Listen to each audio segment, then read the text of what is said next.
The War Council was still arguing when I slipped out of the Great Hall. No one noticed. They never did.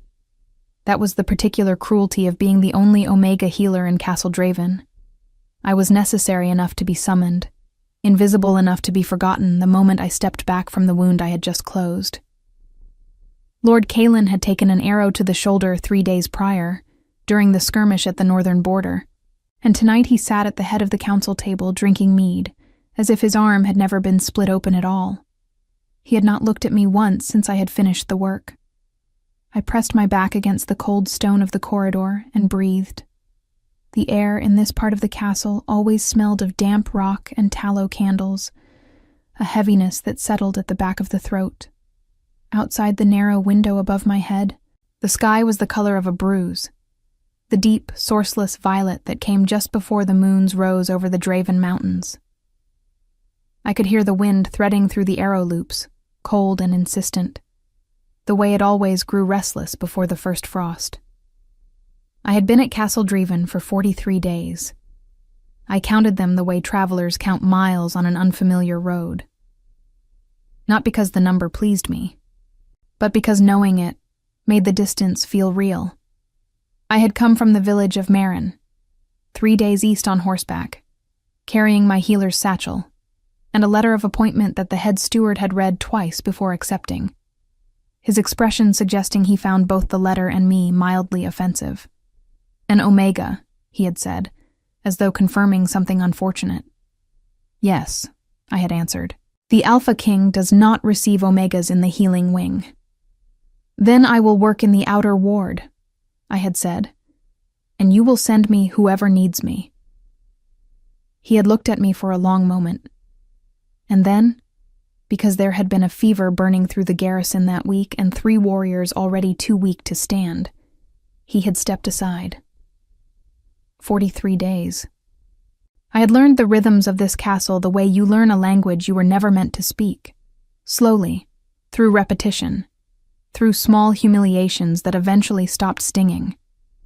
I knew which stones in the eastern corridor were loose and would send you sprawling if you crossed them in the dark. I knew that the garrison kitchens kept a pot of barley broth simmering at all hours, and that Cook Elspeth would give you a cup without asking questions if you came in quietly and did not track mud past the threshold. I knew that the beta soldiers who passed me in the corridors had exactly 3 categories for me: the healer, the Omega, and her again. None of those categories had my name in them. I had nearly reached the outer ward when I heard the footsteps. They were wrong, somehow. Too deliberate, too measured, the footfall of someone who was accustomed to every room arranging itself around their arrival. I stepped to the side of the corridor automatically, a habit so old I no longer thought about it, and turned my face toward the wall in the posture that meant I am nothing, pass without noticing me. But the footsteps slowed, and stopped. I felt the awareness of another person like a change in temperature, the way a room cools when a window is opened. I kept my eyes on the stone, counting the individual chips in the mortar, willing myself smaller. You are the healer. The voice was not what I expected. I had heard descriptions of AlphaKing Orion. Every servant in the castle had opinions about him, delivered in hushed voices over candle stubs and soup bowls. Cold, they said. Controlled. The kind of quiet that has teeth in it. I had assembled an image from fragments. A man carved from the same hard material as the mountains that bordered his kingdom, remote and unapproachable, running a court through sheer authority of presence. The voice fit none of that. It was low, yes. Measured, yes. But there was something underneath it that I could not immediately name. A quality like stone that has been standing in the sun all day, holding warmth that does not belong to the night. I turned. He was taller than I had anticipated, which was saying something. I had spent the last 6 weeks tending to beta warriors, who could have used my head as an armrest. But King Orion had a different quality of height. Not a soldier's practical breadth, but something almost architectural. The way a keep stands apart from the buildings around it, not only because of size, but because of what it contains. His hair was dark, the deep brown of river water in shadow, pulled back from a face that was, I stopped myself from staring, too late. Sharp-edged and exhausted, in equal measure. His eyes, in the corridor's poor light, looked almost black. He was not wearing armor.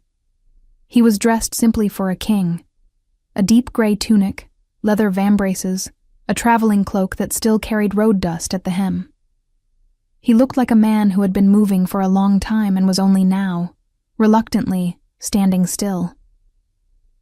"Yes, my lord," I said. My voice came out steadier than I felt. "I am Annie of Marin, the healer." He studied me with an attention I was not prepared for. Not the evaluating look that the head steward had given me, the kind that measures and finds wanting. This was different, slower, more careful, as if he was reading something written in small letters. "They tell me you closed Kalen's wound without your hands shaking," he said. I blinked. The arrow had shifted. The closing required care. It required more than care. He paused. "Kalen is not a patient man. He makes healers nervous." "He tried," I said, and then immediately wished I had not, because the words had come out before I had considered them. Something moved across the king's face. It was not quite a smile. It was the precursor to one, the moment before a fire catches, the suggestion of warmth without the heat yet. "Walk with me," he said. It was not a question. I fell into step beside him, or rather, slightly behind, because that was what 43 days of corridor navigation had trained me to do. He slowed, almost imperceptibly, until we were level. It was such a small gesture that I wondered if I had imagined it.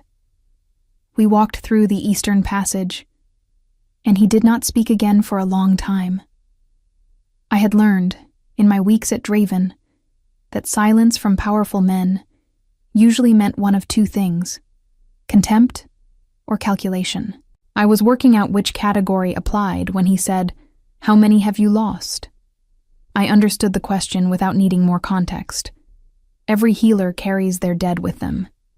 It is the unofficial weight of the work, the part no one mentions in the letters of appointment. 4, I said. In 6 years of practice, 1 to a wound that came too late to me, 2 to fever, before I understood which roots brought the temperature down. 1...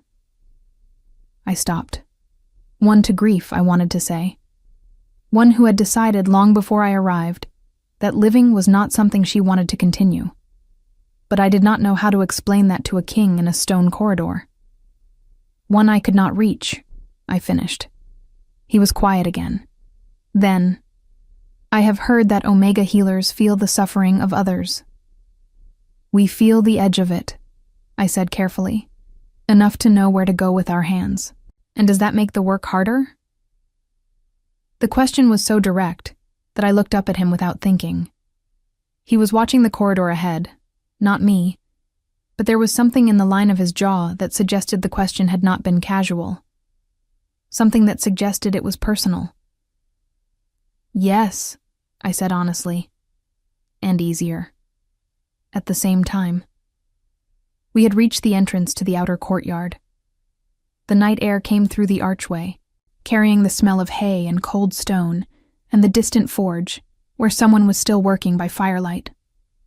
Across the yard, I could see the healing ward, my domain, such as it was, a long, low building with rushlight in the windows, and a door that the soldiers propped open in summer and fought over closing in winter. The king stopped at the threshold. He looked out at the courtyard, and then, briefly, at me.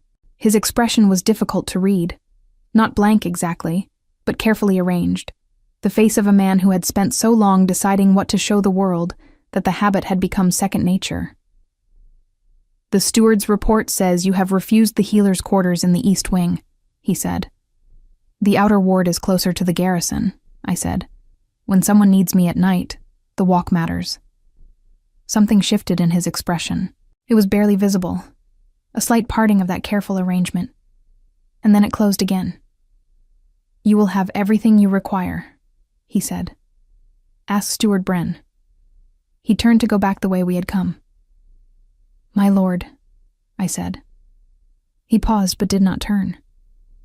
"Your left shoulder," I said. "The way you carry it. Something has been wrong with it for some time. I would wager the discomfort wakes you before dawn."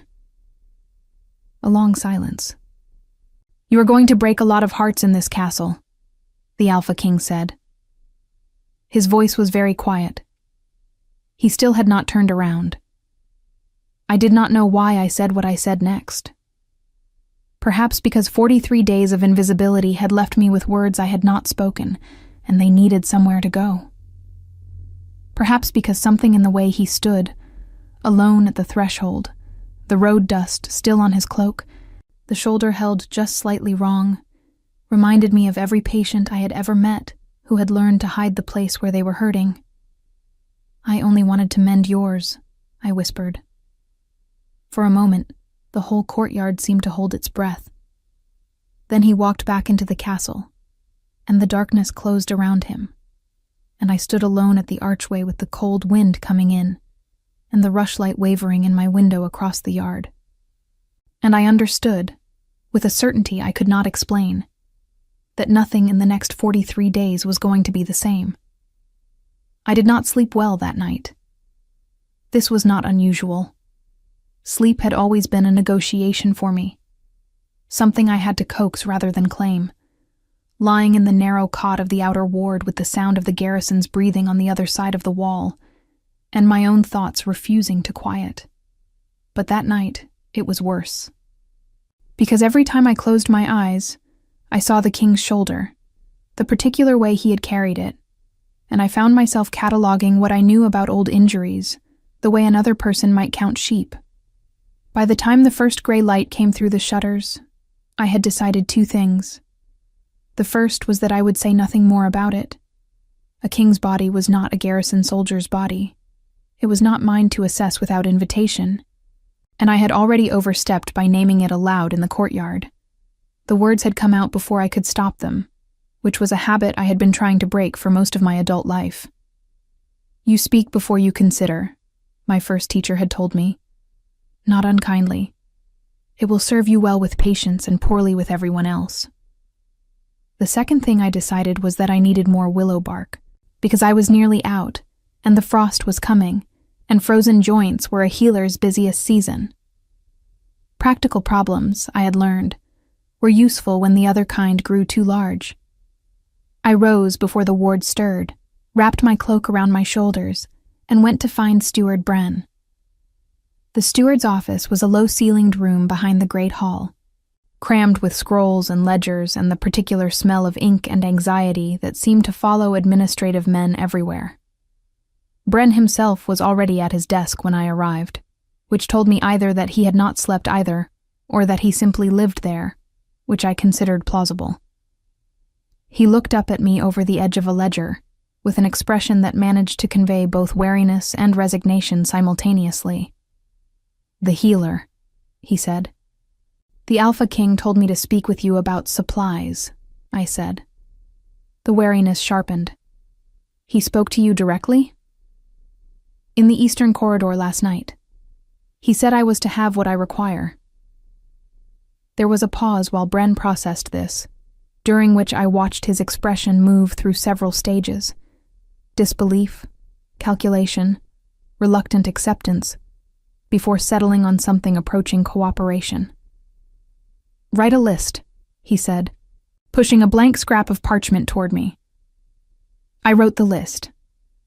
Willow bark, dried yarrow, clean linen, a second cauterizing iron because the ward's current one was worn past usefulness, a barrel of good vinegar, and 3 more oil lamps because I was tired of working in shadow.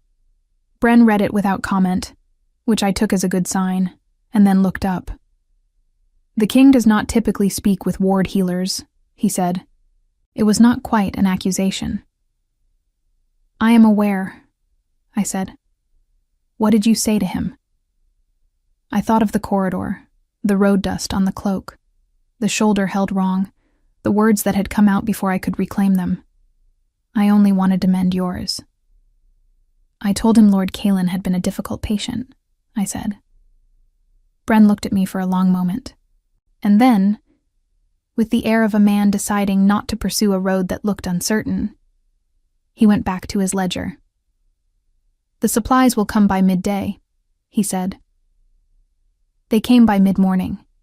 I was changing the dressing on a young garrison soldier's hand, a burn from the forge, poorly wrapped the first time by someone who had clearly been guessing. When 2 servants arrived with everything on my list, plus a 3rd oil lamp I had not asked for, and a small crate of dried lavender. The soldier, whose name was Davin, and who could not have been more than 19, watched the delivery with wide eyes. "The king sent that," he said. "The steward," I said, pressing gently to check the healing underneath. "Same thing," said Davin, with the philosophical confidence of someone who has spent enough time in a castle to understand how authority actually travels.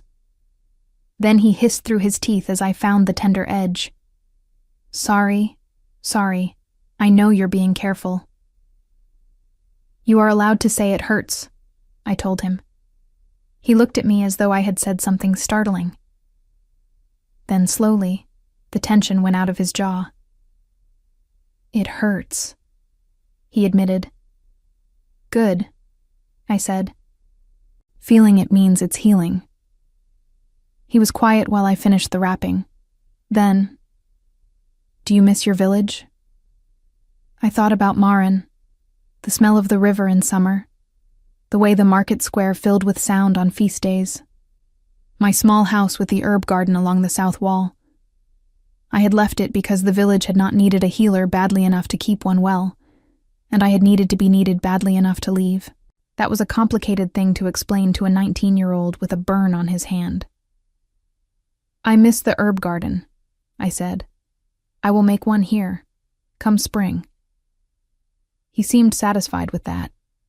It was 4 days before I saw the king again.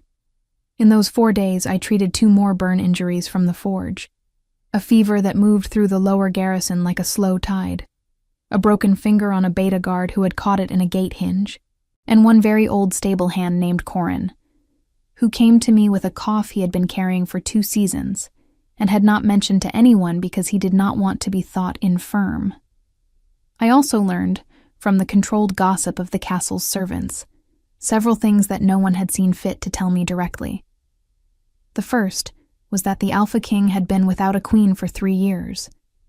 His first and only intended had withdrawn the betrothal before the bonding ceremony, an event that the servants discussed in the careful, lowered tones people use around something that still has edges. The second was that he had not taken a healer's examination in those 3 years, despite the court physician's standing recommendation. He had dismissed 2 healers who had pressed the matter. The third, which Cook Elspeth told me over a cup of broth with the directness of a woman who has decided she likes you, was this. He works until the candles are gone, and then he works in the dark. He hasn't slept a full night since Lady Senna left. Any fool with eyes can see he's running himself to nothing, but he's the king, so everyone just watches and says nothing. I said nothing either.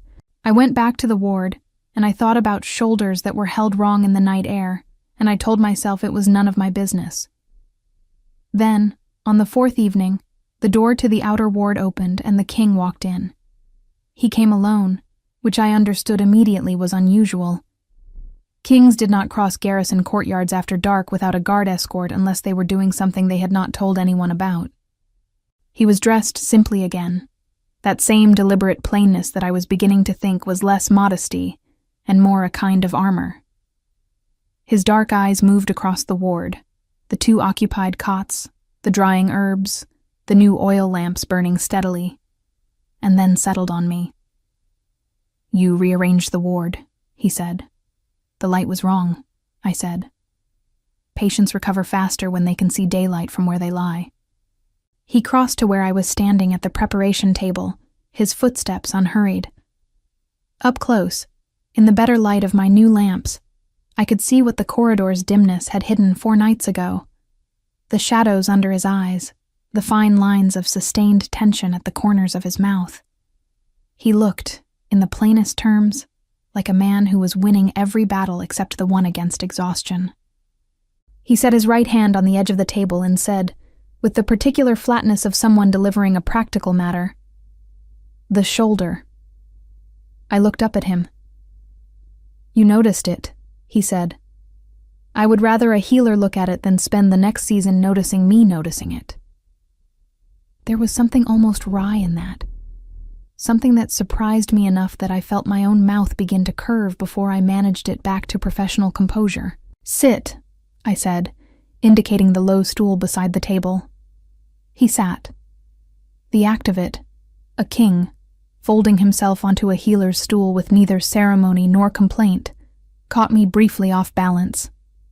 I moved around behind him and lifted my hands, pausing a breath away from his shoulder. "I am going to touch the joint," I said. "I will be as accurate as I can."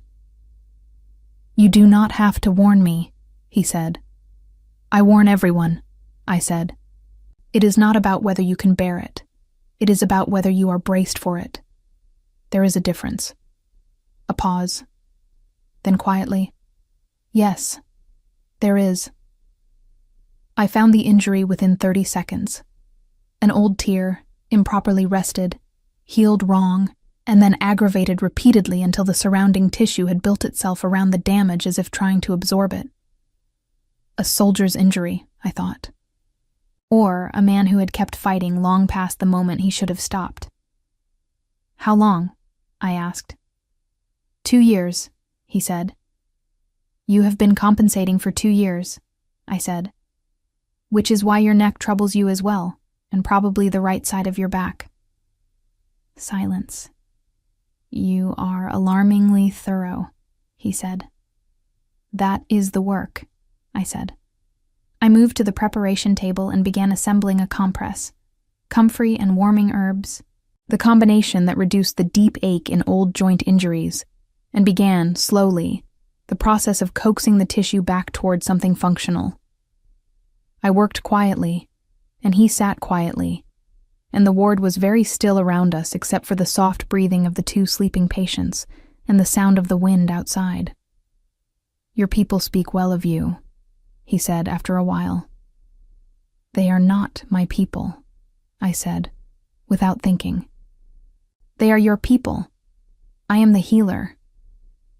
"A healer who learns every patient's name," he said, "who moved her lamps so the light would be kinder, who told Kalen to his face that he had been difficult." The not-quite smile was in his voice again.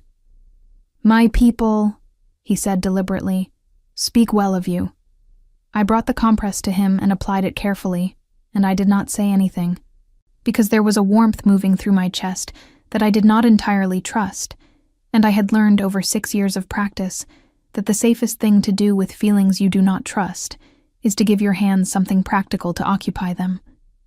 But when I stepped back and looked at him, the King of Draven, sitting on a healer's stool in a low-lit outer ward with a comfrey compress on his shoulder, looking for the first time since I had seen him like a man who had just briefly stopped, I understood something that I would spend the next weeks trying to ununderstand.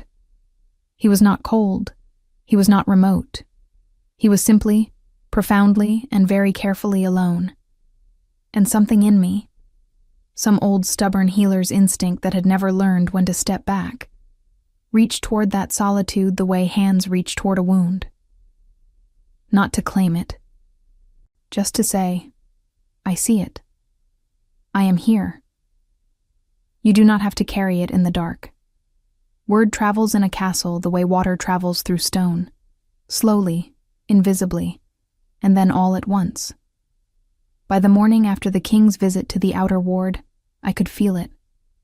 Not in anything said directly to me. No one in Castle Draven was so unguarded as that. But in the small adjustments that people make when they are recalibrating their understanding of where someone stands. The garrison soldiers who had previously passed me in the corridor with a nod now paused a half-second longer. The serving women who had treated me with polite indifference began offering small courtesies. A place closer to the fire at meals, a fresher candle when mine burned low. Even Steward Bren, when I passed his office doorway, looked up from his ledger with an expression that had lost most of its wariness. I did not know what exactly had been seen or reported. Perhaps only that the king had crossed the courtyard alone at night and emerged an hour later. In a castle, that was sufficient. I found it uncomfortable, this shift in how I was perceived. Not because I was unaccustomed to being noticed. I had spent enough years in enough villages to understand that healers occupied a particular social position, necessary and slightly apart, valued and slightly feared. But being noticed because of proximity to power was a different thing entirely, and it made me careful in a way that felt like walking on ice I could not see the depth of. Davin noticed, with the instinctive social awareness of the very young. "They're watching you differently," he told me one morning, sitting on the edge of his cot while I checked his hand. The burn was healing cleanly now, new pink skin beginning to form at the edges. Another week and he would barely feel it. "I know," I said. "Does it bother you?" I considered lying, decided against it. "A little." He nodded seriously, as though I had confirmed something he already suspected. "Corin says you're the first healer to stay in the outer ward past a month. They all moved to the east wing eventually." "I told you," I said. "The distance matters at night." "Corin says that's not why." Davin looked at me with the directness of someone who has not yet learned to be indirect. "He says you stay because the people here need you more." I pressed very gently on the new skin to check the sensitivity, and I did not answer, because Corin was not wrong, and I did not know what to do with being seen that clearly by an old stable hand with a cough. 3 weeks passed. They passed the way good weeks do, not quickly, but fully. Each day complete in itself. The frost came properly now, settling into the castle stones overnight, and retreating grudgingly in the thin afternoon sun. I learned which of the garrison soldiers were prone to winter ailments, and began preparing accordingly, laying in stores of elderberry and ginger root, and the sharp-smelling resin from the pine forest north of the castle walls that opened the chest and made breathing easier in the cold. The king came to the outer ward 4 more times. Each visit followed a similar pattern. He arrived alone, in the plain clothes, at an hour when the ward was quiet. The first 2 visits were for the shoulder, which was responding slowly but genuinely to treatment, the deep ache in the joint beginning to loosen like a fist gradually unclenching. The 3rd visit, he came with a cut on his forearm. "A training injury," he said briefly, and I did not ask more because the way he said it suggested the story was not the point. The 4th time he came with nothing wrong at all, which he did not acknowledge and I did not name. He sat on the stool beside the preparation table and he talked, or he was quiet, and I worked nearby, and the ward settled around us with the particular ease that comes when 2 people are growing accustomed to each other's silences. I learned things about him in those hours that the castle gossip had not told me. He had a younger sister, Mira, who was being fostered in the eastern court of Lord Aldrich. He spoke of her with a careful, measured fondness that I recognized as the affection of someone who has learned to hold the people they love at a slight remove, to protect them or to protect himself. I could not yet tell which.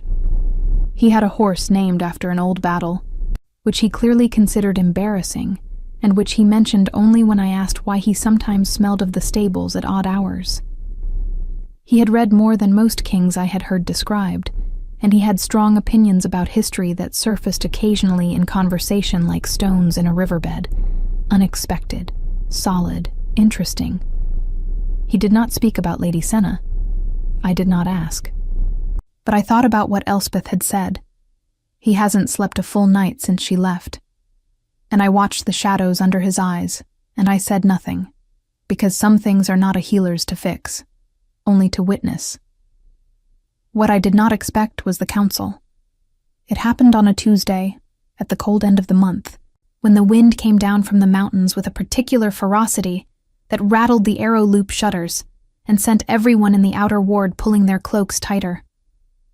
I was in the middle of treating Corin's cough, a careful, slow process of steaming herbs and carefully monitored rest that was finally beginning to show results, when Steward Bren appeared in the ward doorway, looking professionally neutral in a way that meant something had happened. "The AlphaKing requests your presence in the council chamber," he said. I looked up from Corin's treatment. "Now?" "Now," said Bren. I finished what I was doing. You do not abandon a patient mid-treatment regardless of who is asking. And then I washed my hands, straightened my healer's apron, and followed him. The council chamber was at the top of the keep's central tower, a room I had never entered. It was larger than I had imagined, with a long oak table running its length and windows on 3 sides that looked out over the mountain range like eyes. 8 men sat around the table. I recognized Lord Kalin by his bulk and his bearing. The shoulder I had healed, held now without the compensating tilt that had marked him on arrival. The others I knew by description rather than acquaintance. Lord Hadwin, the elderly beta commander of the Eastern Garrison. Lord Pell, the king's chief advisor, sharp-faced and watchful. 3 ranking betas whose names I had heard mentioned in connection with the border disputes. And 2 men I did not recognize whose quality of stillness suggested they had come from outside Draven. King Orion stood at the far end of the table. He did not look at me when I entered, but I felt the slight shift of his attention the way you feel a door opening somewhere behind a wall. Not visible, but present. "This is the Omega healer," said Lord Pell, and the way he said Omega made it clear he intended the word as a diminishment. "Her name is Annie of Marin," the king said, without inflection. "She is the ward healer of Castle Draven." The distinction was so deliberate and so quiet that I felt it land in my chest before I fully understood it. Pell's expression adjusted fractionally. "Of course," he said, in the tone of a man rearranging something he did not want rearranged. "The reason for my summons," it emerged, was this. One of the 2 unfamiliar men, Lord Vielle, a beta lord from the southern provinces, had arrived with a traveling companion who had fallen genuinely ill on the road and was now in the castle's guest quarters running a fever high enough to be alarming. The court physician was 3 days' ride away, attending a birth in a noble household, and the castle's other medical staff had looked at the companion and arrived at a disagreement about treatment. They wanted my assessment. I said I would need to see the patient. Lord Pell said, and here was the ice I had felt myself walking on, that it might be more efficient to simply describe the symptoms and have me recommend a course of treatment without attending directly, as the guest quarters were in the noble wing. I looked at him. "I cannot treat what I cannot see," I said, "and I will not guess at a fever that high. If the patient worsens because I guessed wrong from a description, that is not an outcome anyone in this room will find efficient." A silence. Lord Kalin, to my considerable surprise, made a sound that was almost a laugh. He covered it immediately, but it had been there. The king, still without looking at me directly, said, "Take her to the guest quarters." The patient was a young woman, a beta, perhaps 25, her dark hair plastered to her forehead with the distinctive wet heat of a serious fever. She was conscious, but barely, her eyes tracking the ceiling in the unfocused way that told me the fever had been climbing for at least a day. Her name, the attendant told me, was Sarah. She was Lord Vile's niece. I worked for 2 hours. The fever responded, slowly, reluctantly, as high fevers always do, like a fire that has been burning long enough to believe it has a right to continue. I used the full measure of what I had brought in my satchel, and when I had done everything I could for the immediate crisis, I sat back on the low stool beside the bed and let out a breath I had been holding for the better part of an hour. Sarah's eyes, clearer now, found my face. "You stayed," she said. Her voice was thin with exhaustion. "Of course," I said. The others left. She blinked slowly. "They said they would send someone." "I am someone," I said. Something moved across her face, too tired to be a full expression, but warm at the edges. Her hand, lying on the coverlet, turned slightly toward me in the small, instinctive gesture of someone reaching for reassurance. I put my hand over hers. I did not notice that the door had opened behind me until I heard Lord Pell say, in a voice made carefully flat, "The king is asking for a progress report." I turned. Orion was standing in the doorway. He was not looking at Pell. He was looking at me, at my hand over Sarah's, at the careful arrangement of medicines on the side table, at the way the room had been reorganized around the patient's comfort, with the same instinctive logic I brought to every space I worked in. His expression was the careful one, the arranged one, but underneath it something had shifted, the way light shifts when a cloud moves. "She will recover," I said. "The fever is breaking. She needs rest, broth, and someone to sit with her through the night." "I will arrange it," said Pell, already moving to leave. "I will sit with her," I said. Another silence. "That is not necessary," Pell said. "We can send a servant." "A servant is not a healer," I said, not unkindly. "And she has already been left once tonight when she should not have been. I will stay." I did not look at the king while I said it, but I was aware of him with the same precision I was always aware of his presence now, the particular gravity of it, the way the room organized itself differently when he was in it. "Let her stay," Orion said quietly, and that was the end of it. He left. Pell followed, clearly unhappy.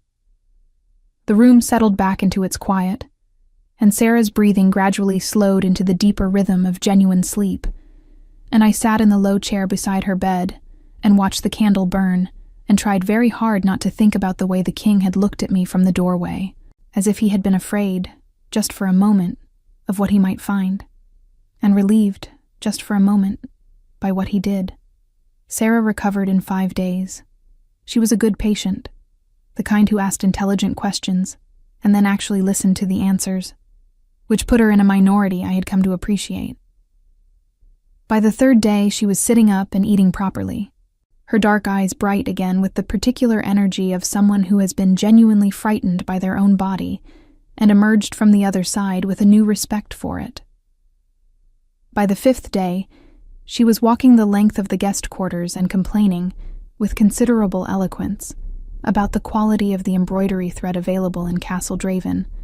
I liked her immediately and completely. "You stayed all night," she said to me, on the 2nd morning. It was not a question. She had been aware enough by midnight to know I was there, though too exhausted to speak. "I said I would," I told her. "People say things," she said, with the mild cynicism of someone who has spent time in noble houses and learned what courtly promises are worth. "They do not always mean them the same way you apparently do." I was checking the glands at her throat, still slightly swollen, but the dangerous heat was gone from them. "How do you mean them?" "Literally," she said, watching me work with interested eyes. "You meant it the way a stone means the ground, like there was no other possibility." She paused. I have not met many people like that. I did not know what to say to that, so I said nothing, which she seemed to find answer enough. On the 4th day, Lord Vial came to sit with her, and I excused myself to give them privacy. I was halfway down the corridor of the noble wing, moving quickly, because I was aware that I did not belong here, and the awareness made me want to walk in straight lines and arrive at doorways promptly, when I nearly collided with King Orion coming around a corner. We both stopped. He was in the plain clothes again, the ones that meant he was moving through the castle without ceremony, though I noticed now that even in plain clothes he was impossible to mistake for anything other than what he was. It was not the height or the bearing exactly, though both were present. It was something else, a quality of settled authority, as if he had stopped needing to perform it so long ago that it had simply become part of how he stood in a room. "She improves?" he asked. "Considerably," I said. "She will be fully recovered within the week." He nodded.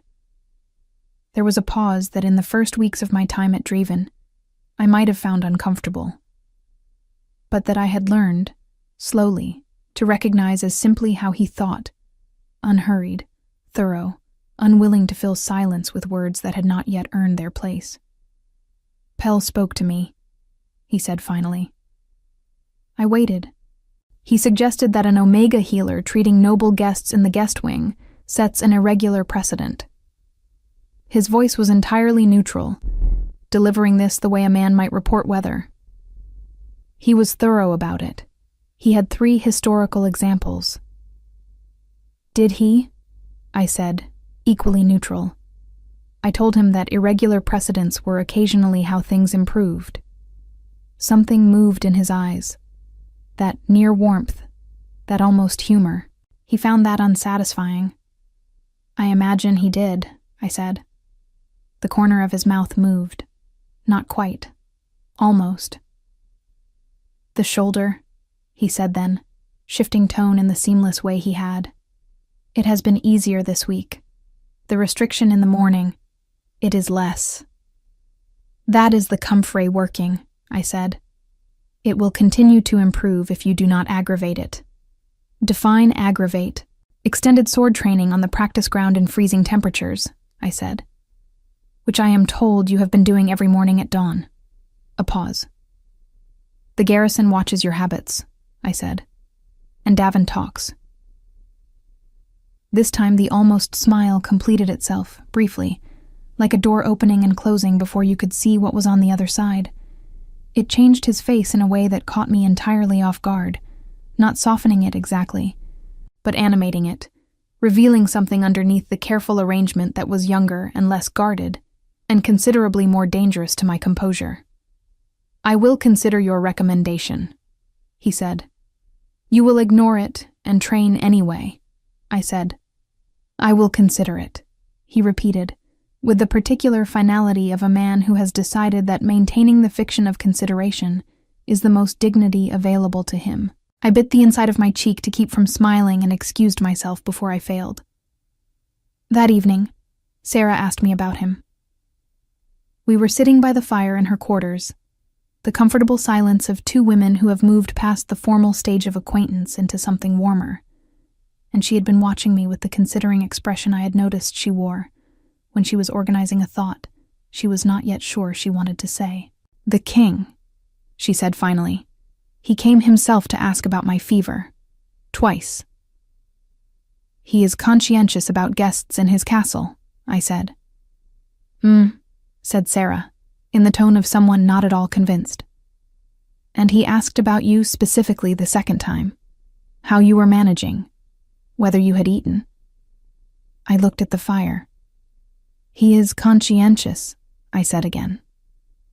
Sarah was quiet for a moment, then gently. "When did you last let someone take care of you, Annie?"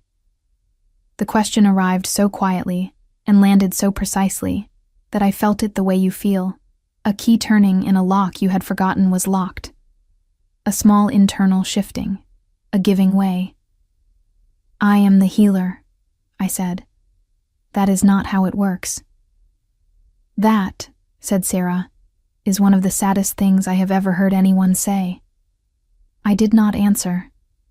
The fire popped and settled, and outside the window the wind moved through the mountain pass with a long, low sound, and I sat with her words in the way you sit with something true that you are not ready to look at directly. The trouble, when it came, arrived in the form of Lord Pell. I had known it was coming. He had the patient, deliberate manner of a man who does not move quickly, but does not stop moving either, and I had felt his attention since the council chamber. Not hostile exactly, but assessing, watching for the moment when I would provide him with something useful. He found it, or thought he did, on a market day 10 days after Sarah's recovery. I had gone to the village market below the castle walls with Davin and Corin, who were both well enough now to make the walk and had asked to come with the enthusiasm of people too long confined indoors.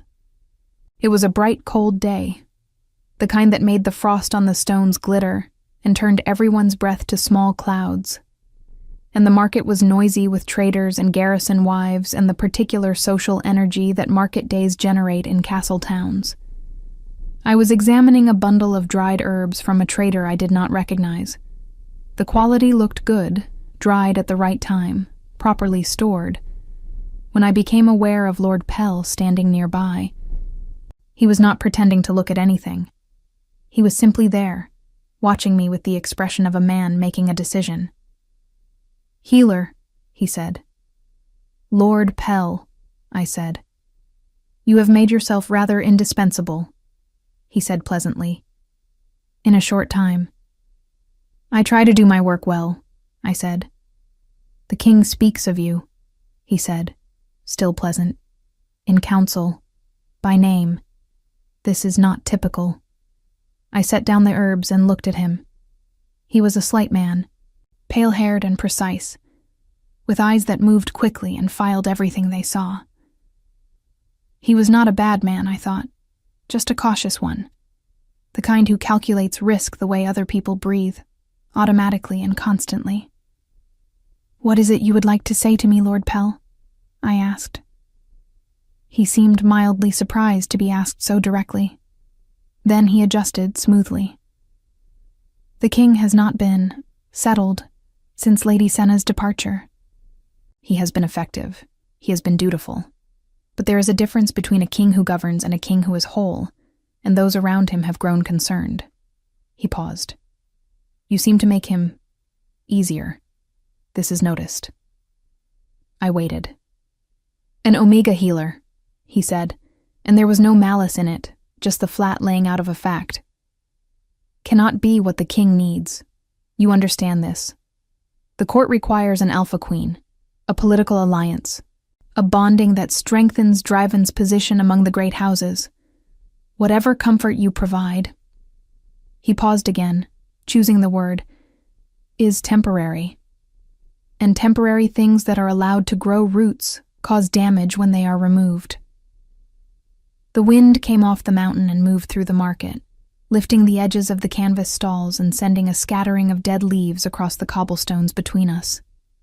"I am the ward healer," I said. "I treat injuries and illness. I have not confused my position." "No," said Pell, studying me. "I do not think you have. I am simply asking that you continue not to." He inclined his head politely and walked away, and I stood in the market with the bundle of dried herbs in my hands and the cold wind in my face, and told myself, carefully and firmly, that he was right. That night, the king came to the outer ward. He came at the usual hour, alone, in the plain clothes, with no stated reason. He sat on the stool beside the preparation table, and I worked at the other end of it, and the ward was quiet around us. Only Corin sleeping in the far cot, his breathing finally clear, and even after weeks of the ragged, rattling sound that had worried me. "He is better," said Orion, nodding toward the sleeping form. "Much better," I said. "He will finish the treatment by month's end and be fully himself by spring." "He told me," said the king, "that you sat with him on the third night when the cough worsened, that you did not send a servant, that you stayed until dawn." "The third night was the critical point," I said. "It needed watching." "Annie." He said my name the way he said very few things, without preface, without softening, simply placing it in the air between us with the same quiet deliberateness he brought to everything. I looked up from the preparation table. "I know what Pell said to you today," he said. His voice was even, giving nothing away. "He told me himself, which I will grant him. He does not operate in shadow." I set down what I was holding. "He is not wrong," I said, because I had decided, between the market and this moment, that the only position available to me was honesty, about what the court requires, about what you need. "He is wrong," said Orion, "about what I need." The ward was very quiet.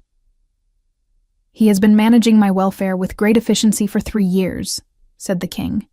"He has been thoroughly, competently, continuously wrong about what I need."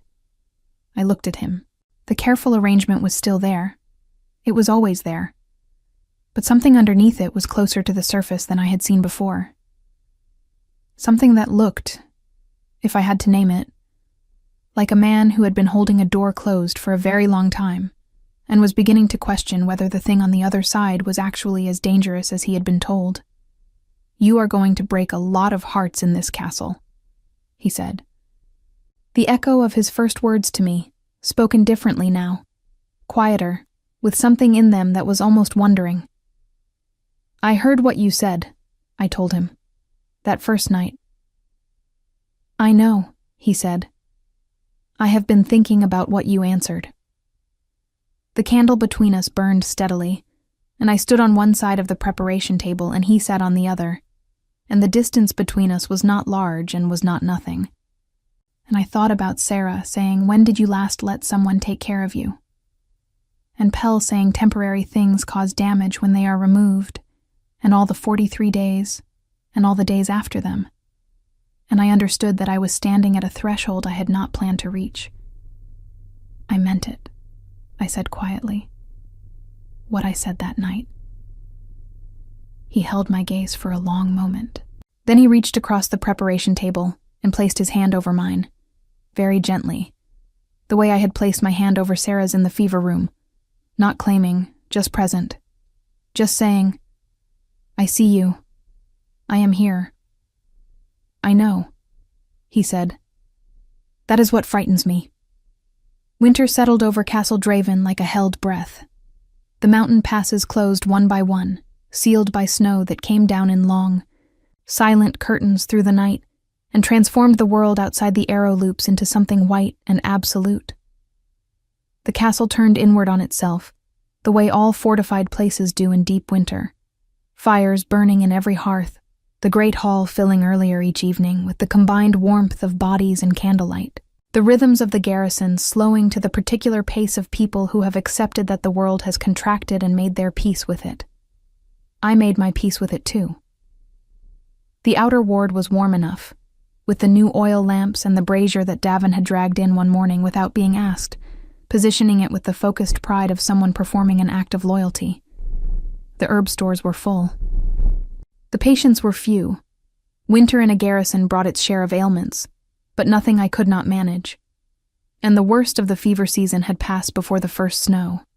Corin had finished his treatment and was back in the stables, his breathing clear, stopping by the ward every few days with some small offering, a twist of dried apple, a carved wooden stirring rod to replace my cracked one, that he delivered without ceremony, and that I accepted the same way. The king came to the outer ward every 4 days. This was now simply a fact of castle life, as established and unremarkable as the changing of the guard or the evening bell from the keep tower. The servants knew. The garrison knew. Pell knew, and had said nothing more to me about it, though I sometimes felt his gaze in the great hall with the particular quality of a man reserving judgment. What happened in those visits was, by most observable measures, very little. He sat, I worked, we talked, or we did not. The shoulder continued to improve.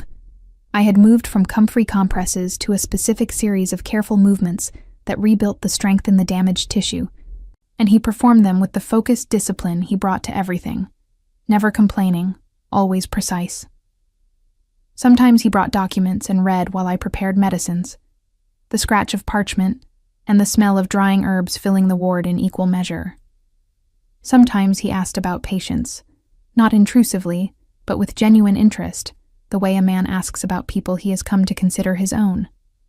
Once, in the deep of a particularly cold night, he fell asleep on the stool.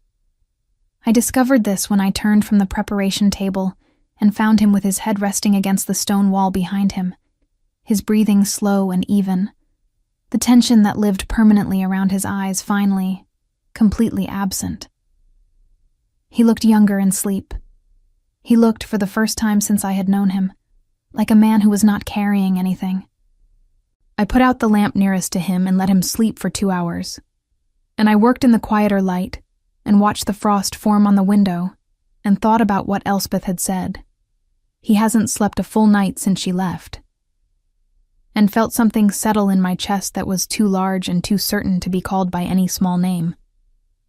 When he woke, he looked at me with the brief, unguarded expression of someone emerging from a real sleep. Confused, open, present in a way that his waking face was not always permitted to be. "You should have," he began. "You needed it," I said simply. He looked at me for a long moment. Then he said very quietly, "Yes." The letter from Lord Aldrich's court arrived in the 2nd month of winter. It came by royal messenger, which meant it had traveled through the closed passes via the high mountain route that only the king's fastest riders used, cold and difficult and reserved for matters of urgency. Steward Bren brought it to the great hall during the evening meal, and I saw the king read it, and I saw what reading it did to his face. He did not come to the outer ward the following day, or the day after. On the 3rd day, I sent Davin to inquire, carefully, of the garrison soldiers what had occurred, and Davin came back with his young face serious. "His sister," he said. "Lady Mira. She's ill." The news moved through the castle in the way of things that touch the king directly. Not loudly, not with drama, but with a particular quality of held attention, everyone aware and no one quite speaking. Mira was 15, fostered in the Eastern Court, and the illness was a winter lung sickness that Lord Aldrich's court physician had been treating for 3 weeks without sufficient improvement. I went to the king's study. This was not a thing I had done before. It was not a thing an outer ward healer did. The king's private study was at the top of the keep, reached by a staircase that I had never climbed, and arriving there uninvited was the kind of action that could be interpreted in any number of ways that I did not want to invite. I climbed the staircase anyway. He opened the door himself, which told me his personal guard had been given leave, another thing he did when he wanted to be genuinely alone. He looked at me with an expression that moved through surprise into something that was not quite relief, but was close to it. The way a man looks when something he needed arrives before he found the words to ask for it. "Annie," he said. "Tell me her symptoms," I said. He told me. I listened with the focused attention I brought to every medical accounting, asking questions, building the picture. Lung sickness in a 15-year-old who had been otherwise healthy. The most likely cause, the likely progression, the treatments that would help, and the ones that were being used that I had doubts about. "The physician is using bloodletting," Orion said. His voice was controlled. His hands, I noticed, were not. They were very still in the deliberate way of hands that are being prevented from moving. "Stop it," I said. "Write to Aldrich tonight. Stop the bloodletting. She needs steam treatments, warm broth with specific herbs, rest in a heated room, and someone to sit upright with her through the bad nights so the lungs can drain." I paused. "I will write the treatment myself, everything in detail. Your messenger can carry it with your letter." He looked at me. "She will recover," I said, with the particular certainty I reserved for the things I actually knew, as distinct from the things I hoped. "If the bloodletting stops and the treatment is followed, she will recover." He crossed the room and stood very close to me, close enough that I had to look up to see his face, and what was in his face was something I had not seen there before. Something undefended, something that had stopped calculating and simply was. "What did I do?" he said quietly, "before you came to this castle?" "You managed," I said. "Yes," he said, "that is exactly what I did."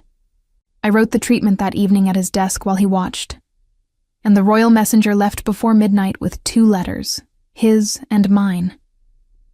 And we sat afterward in the firelit study with the winter pressing against the windows, and something between us that had stopped pretending to be only professional courtesy. "Pell is not wrong about the court," I said, because I had promised myself honesty, and the fire made it easier. "I know what I am. I know what this place requires of you." "I have spent 3 years," said Orion, "doing what this place requires of me." He looked at the fire. Lady Senna did not leave because I was cruel to her. She left because I was nothing to her, because I had become so entirely what the court required that there was nothing remaining that was mine. He paused. She was honest about it, which I respected. She said she could not bind herself to an absence. The fire popped. Outside, the wind moved through the mountain pass. "You are not an absence," I said.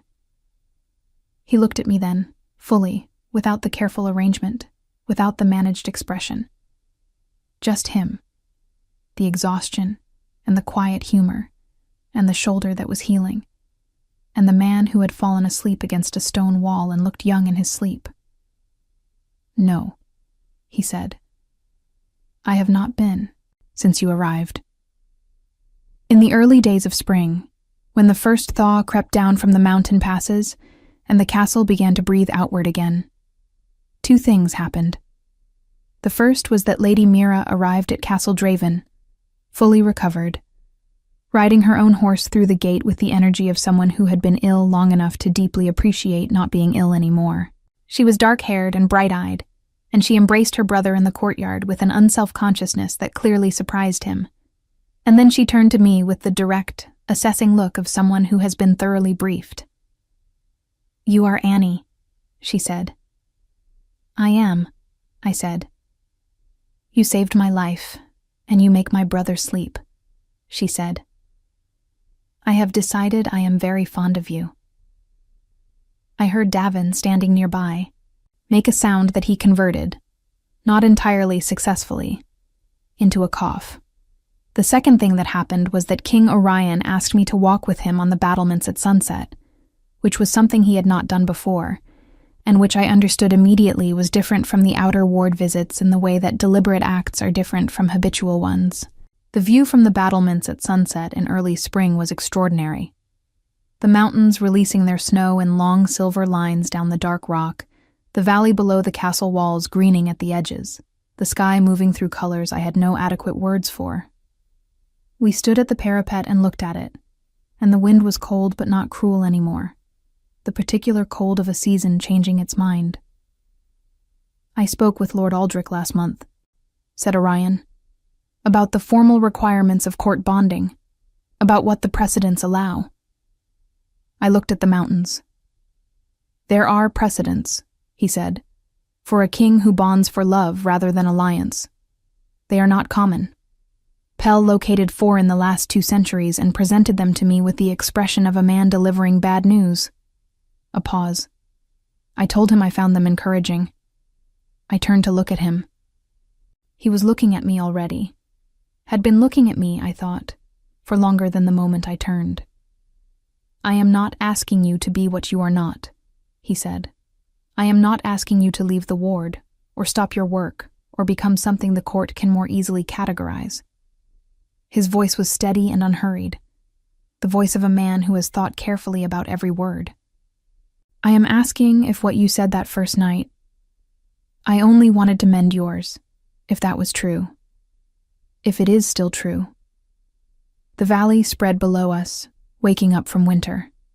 Somewhere in the castle behind us, I could hear Mira laughing at something, the bright, uncomplicated sound of it carrying over the stone. "It has always been true," I said. He reached out and took my hand, and the gesture was so simple and so certain that I felt something in me that had been braced for a very long time quietly, finally, let go. We were bonded on the first warm day of summer, in the castle courtyard, rather than the great hall, because I asked, and he said yes without hesitation. Mira stood beside her brother and wept with the cheerful enthusiasm of someone who considers weeping at beautiful occasions a reasonable response. Davin, in a clean tunic that he had clearly borrowed and was clearly proud of, stood beside Corin, who had combed his hair for the occasion, and whose breathing, I noted with quiet satisfaction, was entirely clear.